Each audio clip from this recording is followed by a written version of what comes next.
দীর্ঘদিন থাকা এই রুটে আবার বিমান উঠতে চলেছে। নতুন বছরের শুরুতেই বড় সিদ্ধান্ত নিয়েছে ইসলামাবাদ। ঢাকা থেকে করাচি সরাসরি বিমান চালানোর ছাড়পত্র দিয়েছে পাকিস্তান। আর এই সিদ্ধান্ত ঘিরে শুরু হয়েছে দক্ষিণ এশিয়ার রাজনীতিতে নতুন জল্পনা। প্রশ্ন উঠছে, পাকিস্তান বাংলাদেশ কি সত্যি আরো ঘনিষ্ঠ হচ্ছে? এ ফ্লাইট কি শুধু যাত্রী পরিষেবা, নাকি বড় কোনো কূটনৈতিক বার্তা?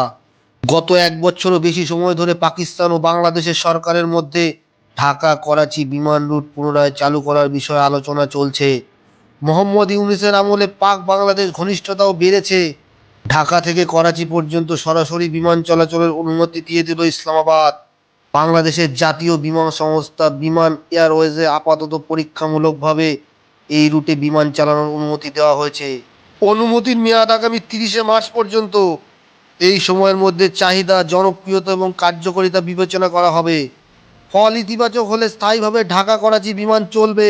পাকিস্তান সংবাদ মাধ্যমে সে দেশের অসামরিক বিমান পরিবহন কর্তৃপক্ষের সূত্র উদ্ধৃত করে বাংলাদেশের বিমান সংস্থাকে অনুমতি দেওয়ার খবর প্রকাশ করা হয়েছে। বলা হয়েছে, কবে ঢাকা থেকে করাচির উদ্দেশ্যে এই যাত্রীবাহী বিমান উড়বে, দিনে কতগুলি করে বিমান চলবে, কখন চলবে, সেই সূচি এখনো স্থির হয়নি। আগামী সপ্তাহের মধ্যে সূচি চূড়ান্ত হয়ে যাবে বলে মনে করা হচ্ছে। তারপরেই বাংলাদেশের রাজধানী থেকে করাচির উদ্দেশ্যে পাড়ি দেবে বিমান। ঢাকা এবং করাচির মধ্যে আগে বিমান চলাচল নিয়মিত ছিল, পরে তা বন্ধ হয়ে যায়। গত এক বছরেরও বেশি সময় ধরে পাকিস্তান এবং বাংলাদেশের সরকার এই বিমান রুট পরিচালনা পুনরায় করার জন্য আলোচনা চালাচ্ছে। কিছুদিন আগে পাকিস্তানে নিযুক্ত বাংলাদেশি রাষ্ট্রদূত মোহাম্মদ হোসেন খান জানিয়েছিলেন, দুই দেশের মধ্যে সরাসরি বিমান চলাচলের চুক্তি শীঘ্রই চূড়ান্ত হবে। এর ফলে দুই দেশের মধ্যে বাণিজ্যিক যোগাযোগ বাড়বে। পাকিস্তান এবং বাংলাদেশের নাগরিকদের মধ্যেও যোগাযোগ আগের থেকে ভালো হবে বলে আশা প্রকাশ করেছিলেন তিনি। অবশেষে আনুষ্ঠানিকভাবে পাক সরকারের অনুমতি মিলল। 2024 সালের 9 আগস্ট গণবিক্ষোভের মাঝে বাংলাদেশের প্রধানমন্ত্রীর পদ থেকে ইস্তফা দিয়ে দেশ ছাড়েন শেখ হাসিনা। আপাতত দেশটির পরিচালনার দায়িত্বে রয়েছে মোহাম্মদ ইউনূসের নেতৃত্বাধীন অন্তর্বর্তী সরকার। ইউনূসের সময় পাকিস্তানের সঙ্গে বাংলাদেশের ঘনিষ্ঠতা বৃদ্ধি পেয়েছে।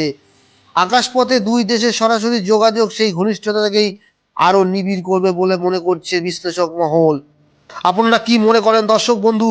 এটা কি শুধু ফ্লাইট, নাকি বড় কোনো রাজনৈতিক চাল? কমেন্টে লিখে জানাবেন।